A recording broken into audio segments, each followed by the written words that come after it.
তো হে ভিউয়ার্স, কেমন আছেন সবাই? আশা করব সবাই ভালো আছেন। তো আজকে আমরা এক্সপ্লেইন করছি 21 মুভিটা। আর এই মুভিটা বানানো হয়েছে খুবই সুন্দর একটা গল্প নিয়ে। একবার চিন্তা করুন, যদি একটা জিনিয়াস স্টুডেন্ট তার স্কুলের ফিসের জন্য জুয়া খেলা শুরু করে, তাহলে ব্যাপারটা কেমন হবে? তবে এই ব্যাপারটা দেখতে যতটা সহজ মনে হয়, ব্যাপারটা এতটাও সহজ না। যার মানে বুঝতেই পারছেন গল্পটা খুবই ইন্টারেস্টিং একটা গল্প। সো চলুন কথা না বাড়িয়ে শুরু করি আজকের ভিডিও। তো এই গল্পের শুরুতে আমরা দেখতে পারি বেইন ক্যাম্বেল নামের একটা লোককে, যে কিনা MIT-তে অঙ্ক নিয়ে লেখাপড়া করে। তবে যেহেতু সে খুবই জিনিয়াস ছিল, এই জন্য হার্ভার্ডে পড়ার একটা সুযোগ সে পায়। তবে হার্ভার্ডের ফিস হচ্ছে অনেক বেশি, সেখানের ফিস $3 লাখ, আর এই ফিস দেওয়ার মতো টাকা পয়সা তার কাছে বর্তমানে নেই। তারপর একদিন যখন প্রফেসর বোর্ডে একটা অঙ্ক দিয়ে সবাইকে এটার অ্যান্সার জিজ্ঞেস করছিল, তখন এই কঠিন প্রশ্নের উত্তরটা কেউই পারছিল না। তবে আমরা দেখতে পারি শেষ মুহূর্তে বেইন এটার উত্তর দিয়ে এখানে সবাইকে পুরোপুরি শক করে দেয়। আর এটা দেখার পরে প্রফেসরও পুরোপুরি শকড হয়ে যায়, এই জন্য সে তালি দিয়ে তাকে বাহাবাও দেয়। আর যখন প্রফেসর মিকি বেনের রেগুলার টেস্টের খাতা চেক করে, তখন সে দেখতে পারে বেনের মার্কস 97%। এটা দেখার পরে সে পুরোপুরি শকড হয়ে যায়, আর সে বুঝতে পারে বেইন খুবই ভালো একজন স্টুডেন্ট। আর এরপরে যখন বেন গিয়ে লাইব্রেরিতে ওয়েট করছিল, তখন এখানে ফিশার নামের একটা ছেলে চলে আসে, আর সে বেনকে তার সঙ্গে যাওয়ার জন্য বলে। যদিও বেন কিছুই বুঝতে পারছিল না, তবে তবুও সে তাকে ফলো করে করে একটা জায়গায় চলে আসে। সে এখানে একটা রুমের মধ্যে আসে। সে দেখতে পারে এখানে professor Mickey already Kiana, Choi আর জিল নামের 3টা স্টুডেন্টকে নিয়ে এখানে তার জন্য ওয়েট করছিল। আমরা জানতে পারি এটা হচ্ছে গিয়ে MIT-র সবচেয়ে ব্রিলিয়ান্ট গ্রুপ, মানে এখানে যারাই আছে তারা সবাই খুবই ব্রিলিয়ান্ট। এই জন্য প্রফেসর মিকি তাকে বলে যে আমি এই টিমটা এই জন্য বানিয়েছি যাতে করে আমরা সবাই ক্যাসিনোতে গিয়ে বিভিন্ন ম্যাথমেটিক্যাল ইকুয়েশনের মাধ্যমে বিভিন্ন গেম উইন করতে পারি আর অনেক অনেক টাকা ইনকাম করতে পারি। আসলে তারা ম্যাথমেটিক্যাল কিছু ইকুয়েশনের মাধ্যমে এইটা গেস করে ফেলে যে সামনে যেই লোকটা টাসটা ফেলবে সেই টাসের নাম্বারটা কত হবে এবং কোন কালারের থাকবে। প্রফেসর মিকি তাকে বলে যে আমরা পুরো টিম লাস ভেগাসে যাই আর সেখানে বিভিন্ন রকমের জুয়ার মধ্যে অংশগ্রহণ করে সেখান থেকে অনেক অনেক টাকা ইনকাম করে নিয়ে আসি। প্রফেসর বলে যে আমি কোনো 2 নম্বরই কাজ করছি না, আর আমি এইটাও খুবই ভালো করে জানি যে তুমি হচ্ছ একজন জিনিয়াস। সো এই জন্য আমি চাই তুমিও আমার টিমের মধ্যে জয়েন করো, কারণ তোমার মেধার মাধ্যমে আমরা আরও বেশি টাকা ইনকাম করতে পারবো। তবে আমরা দেখতে পারি যে বেনের এই জুয়া খেলাটা একেবারেই পছন্দ না, এই জন্য সে তাদেরকে না বলে সেখান থেকে চলে যাওয়ার ট্রাই করে।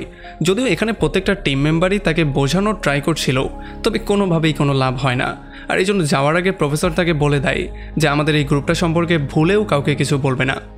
তো এরপরে যখন বেন একদিন দোকানে ছিল, তখন জিল নামের সেই মেয়েটা এখানে একটা বাহানা দিয়ে চলে আসে। সে কিছু কেনাকাটা করার বাহানায় আস্তে আস্তে করে বেনের কাছে এসে তাকে মানানো শুরু করে, তাকে বোঝানোর ট্রাই করে যাতে করে সে সেই টিমে জয়েন করে। আর এখানে জিল তাকে বলে যে যদি তুমি আমাদের টিমে জয়েন করো, তাহলে মাত্র কয়েকদিনের মধ্যেই তুমি হার্ভার্ডে যাওয়ার জন্য যত টাকা দরকার সেগুলো ইনকাম করে ফেলতে পারবে। আর আমরা দেখতে পারি যে জিলের মানানোতে বেন একটু কনভিন্সও হয়ে যায়, কারণ বেন জিলকে অনেকদিন ধরে পছন্দ করত, তবে সে কখনোই এটাকে বলতে পারেনি। তবে আমরা দেখতে পারি যে আমাদের বেন হচ্ছে গিয়ে খুবই শক্ত একজন ছেলে, সে তার ক্রাশের কথায়ও কোনোভাবে কনভিন্স হয় না, সে ফাইনালি তাকে সরাসরি নাই করে দেয়। তো এরপরে সন্ধ্যাবেলা আমরা দেখতে পারি এই পুরো টিমটা, যেটার নাম দেওয়া হয়েছে ব্ল্যাক জ্যাক, তারা সবাই মিলে তাদের পরবর্তী মিশনের জন্য প্র্যাকটিস করা শুরু করে। এখানে যখন মিকি তাদেরকে সমস্ত প্ল্যানিংটা বুঝিয়ে দেয় আর একটা কোয়েশ্চেন করে, তখন এই কোয়েশ্চেনের অ্যান্সারটা কেউই দিতে পারছিল না। আর তখন এখানে ব্যান চলে আসে আর সে সঠিক উত্তরটা দিয়ে দেয়। এটার জন্য সবাই পুরোপুরি শকড হয়ে যায়। আর তখন ব্যান তাদেরকে বলে যে আমি এই টিমে জয়েন করার জন্য এসেছি।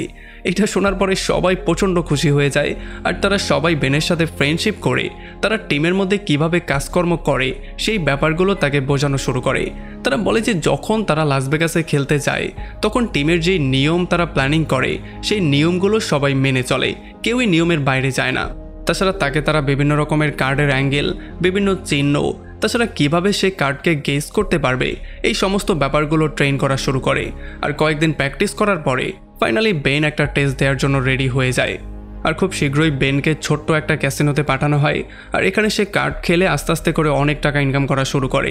সে যখন কার্ড খেলছিল তখন শুরুতে হারলেও পরে আস্তে আস্তে করে যখন সে টাকা পাচ্ছিল, তখন তার খুবই ভালো লাগা শুরু করে। তবে তখনই হঠাৎ করেই পেছন থেকে কিছু লোক এসে বেনের মুখের মধ্যে একটা বস্তা দিয়ে তাকে সেখান থেকে টেনে নিয়ে যায়। বেন প্রচণ্ড ভয় পেয়ে যায়, আর সে বলা শুরু করে আমি কোনো ভুল কিছু করিনি, আমি কোনো রকম কোনো চিটিং করিনি। আর যখন বেনের মুখ থেকে কাপড়টা সরানো হয়, তখন সে দেখতে পারে এগুলো আর অন্য কেউ না, এগুলো হচ্ছে গিয়ে তার নিজেরই টিম মেম্বাররা। আসলে তারা বলে যে আমরা দেখতে চাইছিলাম যখন তুমি ধরা পড়বে তখন তোমার রিয়াকশনটা কেমন হবে আর তুমি কি গড়গড় করে সব বলে দাও কিনা। আর তখন মিকি বলে যে না, তুমি পরীক্ষা পাশ করেছো আর এখন আমরা লাস ভেগাস যাওয়ার জন্য ফুললি রেডি। তারপরে পরদিন রাতের বেলায় ফাইনালি ব্ল্যাক জ্যাকের পুরো টিম লাস ভেগাসে চলে আসে।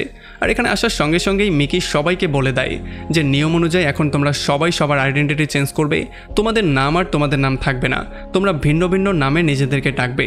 আর তাছাড়া তোমাদের যেই ফেস কাটিং আছে এইটাকেও কিছুটা চেঞ্জ করতে হবে। আর তাদের প্ল্যান মতে তারা এমন একটা ভং ধরবে যেন তারা এখানে কাউকেই চেনে না, তারা একে অন্যকে কোনোদিন দেখেও নি। তবে এরপরে যখন ফাইনাল সময় চলে আসে তখন আমরা দেখতে পারি বেইন খুবই কনফিডেন্ট নিয়ে ক্যাসিনোর মধ্যে গিয়ে $10,000 বাজি প্রথমেই লাগিয়ে দেয়। আর প্রথম গেমটাই সে উইন করে ফেলে, কারণ সে যেই ট্রেনিংটা পেয়েছিল সেটা ছিল পারফেক্ট একটা ট্রেনিং। আর সেই ট্রেনিংয়ের সাহায্যে সে গেস করে ফেলে যে আসলে পরবর্তী কার্ডটা কি দিতে যাচ্ছে। আর এই জন্য ফাইনালি এমন করে যখন সে টাকা উইন করা শুরু করে তখন তার মনটা আরও বেশি ফ্রেশ হয়ে যায়। আমরা দেখতে পারি তার যত পার্টনাররা ছিল তারা সবাই তো গেম ফিনিশ করে তাদের রুমের মধ্যে গিয়ে ঘুমিয়েও পড়েছে, তবে বেইন এখান থেকে নড়ছেই না। সে এখানে বসে বসে গেমগুলো খেলছে আর পুরোটা রাত ধরে অনেক টাকা ইনকাম করছে। আর এরপরে পরদিন সকালবেলা জিল এসে তাকে তার পারিশ্রমিকটা দেয়, মানে যেই পার্সেন্টেজ সে পাবে সেটা তাকে দেয়। আর সে তাকে বলে যে তোমার যেই কাজ করার ধরন সেটাতে সবাই খুবই হ্যাপি।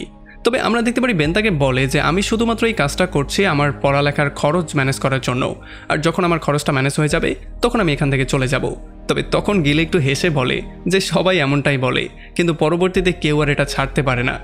তারপরে পরদিন সকালবেলা যখন বেন সবগুলো টাকা নিয়ে তার হোস্টেলে ব্যাক করে তখন তার ফ্রেন্ডদের থেকে টাকাগুলোকে লুকানোর জন্য সে একটা ছাদ খুলে সেই ছাদের উপরে টাকাগুলোকে লুকিয়ে ফেলে।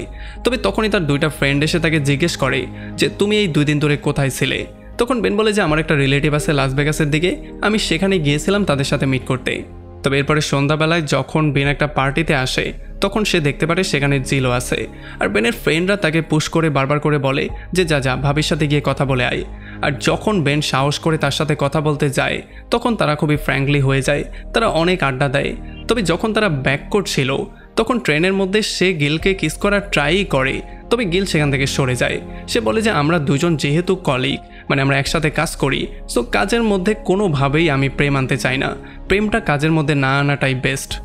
তবে যাই হোক, এরপরে পরবর্তী কয়েকটা সপ্তাহ তাদের পুরো টিম লাস ভেগাসে গিয়ে বিভিন্ন রকমের গেম খেলে অনেক টাকা ইনকাম করা শুরু করে। তবে যখন তারা বারবার করেই টাকাগুলো উইন করে নিয়ে যাচ্ছিল এই ব্যাপারগুলোর জন্য ক্যাসিনোর মালিকের একটু সন্দেহ হয়। এই জন্য chief security officer Cold Williams বেনের উপরে নজরদারি করা শুরু করে, কারণ তার মনে হচ্ছিল তারা হয়তোবা কোনো চিটিং করছে। আর তাছাড়া বেন আর জিলের মধ্যেও সম্পর্কটা একটু গভীর হয়ে যাচ্ছিল। আর যেহেতু বেন তার টেকনিকের সাহায্যে প্রতিদিন লাখো ডলার কামানো শুরু করে দিয়েছে, এই জন্য ফিশার তাকে নিয়ে একটু জেলাস ফিল করছিল, কারণ সে এটাকে সহ্যই করতে পারছিল না। এতদিন পর্যন্ত টিমের সে ছিল হিরো, কিন্তু বেন এসে বেনই হয়ে গেছে হিরো। আর এই জন্য একদিন রাতের বেলায় ফিশার গ্রুপের নিয়ম ব্রেক করে বেনের টেবিলে এসে বসে আর তার সাথে এমন কথাবার্তা বলা শুরু করে যেন সে তাকে ভালো করেই চেনে। আর এখানে কথাবার্তার মধ্যেই ফিশার একটা মেয়ের উপরে কিছু ড্রিঙ্কস ফেলে দেয়, এই জন্য তাদের মধ্যে সেখানে মারামারি শুরু হয়ে যায়। আর এই মারামারির মধ্যে যখন সিকিউরিটি গার্ডরা চলে আসে তখন বেন আর তার পুরো টিম সেখান থেকে কোনো রকমে বেরিয়ে চলে গেলেও বাকি সবাইকে সেখানের গার্ডরা ধরে ফেলে। আর গ্রুপের নিয়ম ব্রেক করার জন্য প্রফেসর মিকি ফিশারকে তার গ্রুপ থেকেই বের করে দেয়। আর অন্যদিকে বেন আর গিল চলে আসে একটা পার্টিতে, আর এখানে তারা খুবই ক্লোজ হয়ে যায়। ফাইনালি তারা কিসও করে ফেলে, মানে আমরা দেখতে পারি বেনের একসাথে 2টা স্বপ্ন পূরণ হচ্ছে। এখন আস্তে আস্তে যতই সময় পার হচ্ছে বেন অনেক টাকা ইনকাম করা শুরু করে দিয়েছে। আর পড়ালেখা থেকে তার মনোযোগ আস্তে আস্তে সরে যাচ্ছে, এখন তার ফুল টাইম মনোযোগ হচ্ছে টাকা ইনকাম করার দিকে। আর এই জন্য সে তার ফ্রেন্ডদের থেকেও দূরে সরে যাচ্ছিল, আর তার ফ্রেন্ডদেরকে সে সায়েন্স প্রজেক্টে পর্যন্ত সাহায্য করছিল না। আর এই জন্য তার ফ্রেন্ডরা ফাইনালি সিদ্ধান্ত নেয় তাকে তাদের গ্রুপ থেকে বাদ দিয়ে দিবে। আর যখন বেন এটা শুনতে পারে তখন সে পুরোপুরি শকড হয়ে যায়। তবে বেন বলে যে আমার তো এই প্রজেক্টে কখনো ইচ্ছাই ছিল না, আমি শুধুমাত্র তোদের জন্য এই প্রজেক্টে সময় নষ্ট করছিলাম, ঠিক আছে আমাকে বাদ দিয়েছিস, ভালোই হয়েছে। তো এর কয়েকদিন পরে যখন ব্ল্যাক জ্যাক টিম আবারও জুয়া খেলা শুরু করে তখন বেন তার টেবিলে খুবই অন্যমনস্ক হয়ে বসেছিল, তার মনটা খুবই খারাপ ছিল। আর এই অন্যমনস্ক থাকার জন্য সে পুরো $2 লাখ হেরে যায়। আর এই জন্য মিকি তাকে প্রচণ্ড রাগারাগি করে, সেদিন রাতে সে তাকে গ্রুপ থেকে বেরও করে দেয়। তবে তখন বেন তাদের সবাইকে বলে যে আমাদের উচিত মিকিকে বাদ দিয়ে নতুন একটা গ্রুপ ক্রিয়েট করা, সে তো কখনো রিস্ক নিয়ে গেম খেলেই না, বরং যেই ইনকামটা আমরা করি সেখান থেকে সে পুরো অর্ধেকই নিয়ে যায়। আর তার এই কথাগুলো শোনার পরে ফাইনালি সবাই রাজি হয়ে যায় আর তারা পুরো একটা টিম হয়ে আবারও গিয়ে জুয়া খেলা শুরু করে। এখানে অনেকক্ষণ খেলার পরে তারা অনেকগুলো টাকা উইনও করে ফেলে। তবে তখনই এখানে কোল্ড এসে বেনকে ধরে ফেলে আর তার অন্য সঙ্গীরা সেখান থেকে পালিয়ে যায়। আসলে আমরা জানতে পারি যে মিকি কোল্ডকে বলে দিয়েছিল বেন সম্পর্কে। তো এরপরে কোল্ড আর তার লোকজন ব্যানকে নিয়ে ইচ্ছা মতো পেটায় আর এরপর সে তাকে বলে যে খুব শীঘ্রই সমস্ত ক্যাসিনোতে চেহারা চেনার মেশিন লাগানো হবে আর তখন তোমার আর তোমার পুরো গ্রুপের ধান্দা বন্ধ, তোমরা কোনোভাবে আর ইনকাম করতে পারবে না। কোল্ড তাকে বলে যে মিকির সাথে আমার একটা পুরনো শত্রুতা ছিল, সে একই দিনে $10 লাখ উইন করেছিল আর সেই জন্য কোল্ড তার চাকরিও হারিয়েছিল। তবে কোল্ড তাকে আচ্ছা রকম একটা ধলাই করে ফাইনালি সেখান থেকে ফ্রি করে দেয়। আর যখন বেন প্রচণ্ড আহত অবস্থায় তার কলেজে ব্যাক করে তখন সে দেখতে পারে মিকি তাকে ফেল করিয়ে দিয়েছে। আর যখন সে বাসায় ব্যাক করে তখন সে দেখতে পারে তার জমা করা সমস্ত টাকাগুলো কে যেন নিয়ে গেছে।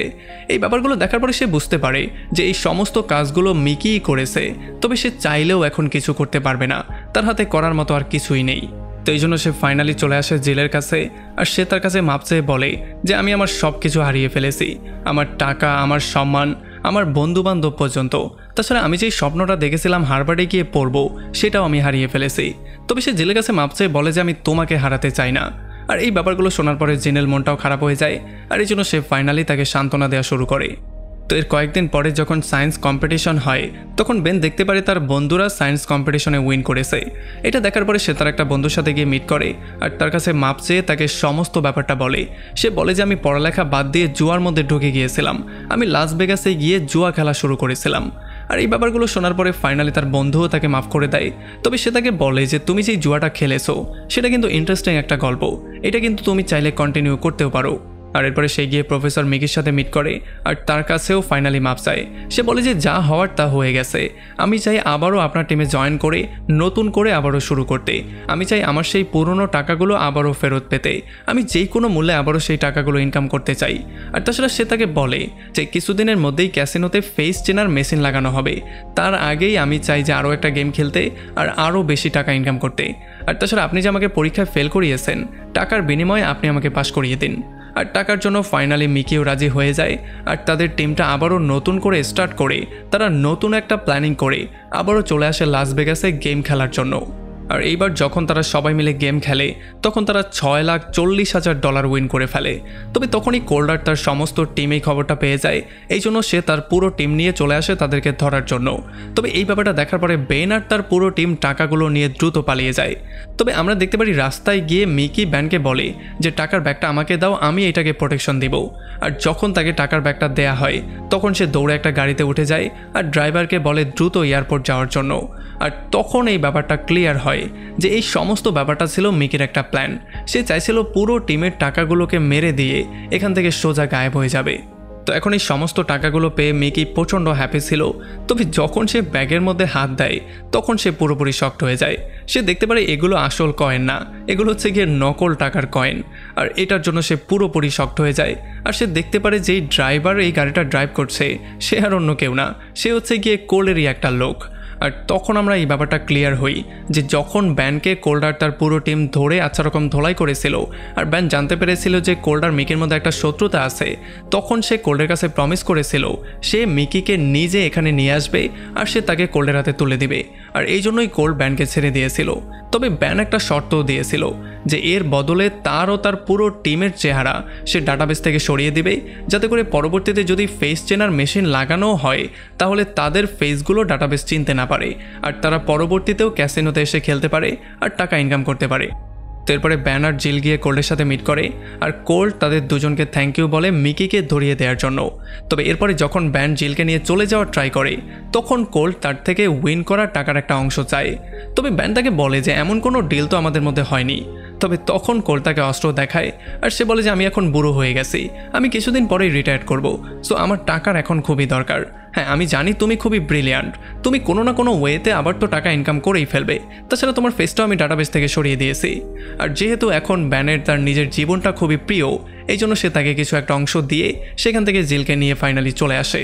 আর এদিকে মিকিকে ধরে নিয়ে আসা হয় সেই রুমের মধ্যে যেখানে কোল্ডার তার লোকজন তার জন্য ওয়েট করছিল। এখানে কোল্ডার তার লোকজন তাকে মারার জন্য অনেক বছর ধরে ওয়েট করছিল। তবে যখনই সে কোল্ড আর তার লোকজনকে দেখতে পারে তখন মিকি তাদেরকে টাকার লোভ দেখানো শুরু করে। তবে কোল্ড বলে যে না, অনেক টাকা হয়ে গেছে, এখন আর আমার টাকার দরকার নেই, এখন আমার দরকার তোমাকে। আর তখন এদিকে আমরা দেখতে পারি ব্যান আর জিল যখন একটা ক্যাসিনোতে ছিল তখন তার পাশেই তার 2টা ফ্রেন্ডও ছিল, মানে সেই 2টা ফ্রেন্ড যারা কিনা তার রুমমেট ছিল। আর তখন আমরা জানতে পারি যে তার মতোই তার এই 2টা রুমমেটও ম্যাথে অনেকটা ভালো ছিল, এই জন্য সে তাদেরকেও তার টিমের মধ্যে জয়েন করিয়ে নিয়েছে। আর এরপরে ব্যানার তার পুরো টিম মেলে তাদের এই টেকনিকের ইউজ করে অনেক অনেক টাকা ইনকাম করে ফেলে। এর কিছুদিন পরেই প্রত্যেকটা ক্যাসিনোতে চেহারা চেনার মেশিন লাগানো হয়। আর যেহেতু ক্যাসিনোওয়ালারা অনেকগুলো টাকা লস দিয়েছে এই জন্য কোল্ড আর তার পুরো টিমকে এখান থেকে বের করে দেওয়া হয়। আর একেবারে লাস্টে আমরা দেখতে পারি এই সমস্ত গল্পটাই বেন তার হার্ভার্ডের প্রফেসরকে শোনাচ্ছিল। আর সে ফাইনালি তাকে একটা কোয়েশ্চেন করে যে আমার এই গল্পটা কি আপনাকে শক করেছে নাকি না। আর প্রফেসরের চেহারা দেখে আমরা বুঝতে পারি যে এইটা শোনার পরে প্রফেসর পুরোপুরি থ হয়ে গেছে। এখন বেন এই গল্পটা শোনানোর পরে হার্ভার্ডে অ্যাডমিশন পেল কি না সেইটা আপনি আমাকে কমেন্ট করে জানাবেন, কারণ গল্পে তো এটা দেখানো হয়নি। আর এমন একটা গল্প শোনার পরে যদি আপনি প্রফেসরের জায়গায় থাকতেন তাহলে আপনি কি করতেন? তাকে কি অ্যাডমিশন দিতেন? যাই হোক, এমন একটা ইন্টারেস্টিং পয়েন্টে এই পুরো মুভিটা এখানে শেষ হয়ে যায়। তো আমাকে কমেন্ট করে জানান কেমন লাগলো ভিডিও। যদি ভালো লাগে তাহলে অবশ্যই একটা লাইক করবেন, আর যদি এখনও আমাদের চ্যানেলটা সাবস্ক্রাইব করে না থাকেন তাহলে প্লিজ করে ফেলুন। তো আমাদের দেখা হবে অন্য কোনো ভিডিওতে অন্য কোনো একদিন। Till then, take care.